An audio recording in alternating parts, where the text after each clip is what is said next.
بسم اللہ الرحمن الرحیم۔ السلام علیکم ورحمۃ اللہ وبرکاتہ۔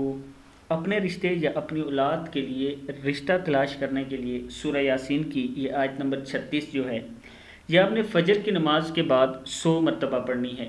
پڑھنے کا طریقہ یہ ہے کہ شروع میں 3 مرتبہ درود ابراہیمی اور لاسٹ میں 3 مرتبہ درود ابراہیمی پڑھنا ہے۔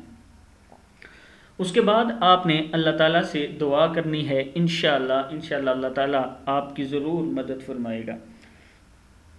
پھر سن لیں ایک مرتبہ کہ رشتے کی تلاش یعنی اپنی بچوں کی شادی کے لیے یا کوئی اپنی شادی کے لیے کوئی وظیفہ چاہتا ہے کہ ایسا ملے جو کہ جلد کارآمد ثابت ہو، تو اس کے لیے یہ جو آج میں آپ کو بتا رہا ہوں سورہ یاسین کی آیت نمبر 36 ہے، یہ آپ نے صبح فجر کی نماز کے بعد 100 مرتبہ پڑھنی ہے۔ اس کے شروع میں بھی 3 مرتبہ درود پاک پڑھنا ہے اور لاسٹ میں بھی 3 مرتبہ درود ابراہیمی پڑھنا ہے۔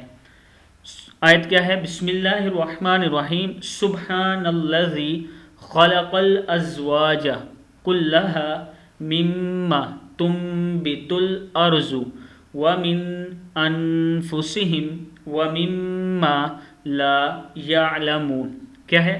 سبحان الذی خلق الازواج کلھا مما تنبت الارض ومن انفسہم ومما لا یعلمون۔